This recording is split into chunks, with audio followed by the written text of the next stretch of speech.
Iraq plans to close a camp housing exiled Iranian dissidents, dissidents who oppose the regime in Tehran. That word comes just days after nearly 36 Iranians were reportedly killed there in a confrontation with Iraqi security forces. Brian Todd has been working the story, had an initial report on it the other day. There's more information coming in, and it's raising all sorts of questions, not only about the Iraqi government in Baghdad, the government of Nouri al-Maliki, but the U.S. government as well. That's right. More questions and also some new pictures, Wolf, pictures that we have to warn viewers about. There could be some graphic images for some viewers. You know what happened at this camp? Still a big point of contention between those dissidents and the Iraqi government. The move to shut the camp down comes as the Iranian dissidents release video they say is of victims of Friday's incident. Video which, again, we should warn you, could be disturbing to some viewers.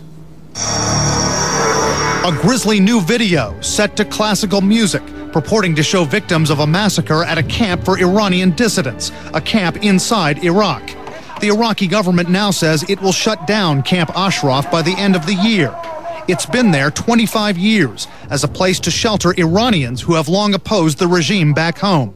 The last straw, early Friday, a deadly confrontation between Iraqi forces and the Iranians who live there. The Iraqi government is responsible for the massacre of these unarmed, defenseless residents. The dissidents, known as the People's Mujahedeen of Iran, posted videos online of what appear to be Iraqi troops shooting at crowds, and at least one case of a military vehicle ramming into a man. CNN could not confirm that the videos, which are edited, were filmed at the camp. We also can't verify the authenticity of this video, provided to us by the Mujahedeen, of 24 bodies they say are victims. The dissidents claim 34 people were killed. The Iraqi government says only 3 died and says the dissidents provoked the fight. A CNN team visited this camp after the incident but was prevented from speaking with the dissidents. Now, with the plan to close Camp Ashraf, the 3,500 people who live there are on edge.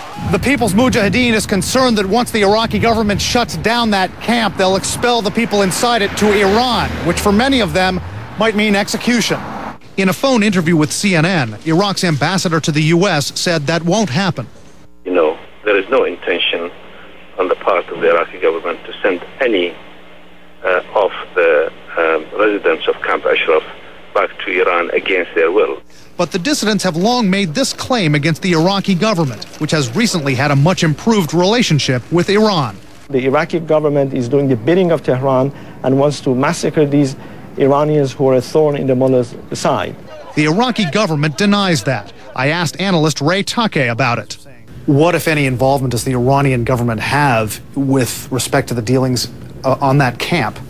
I don't think Iranians are operationally directly involved in that particular camp. However, Iranian government has insisted that these individuals represent a threat to it and they should be expelled.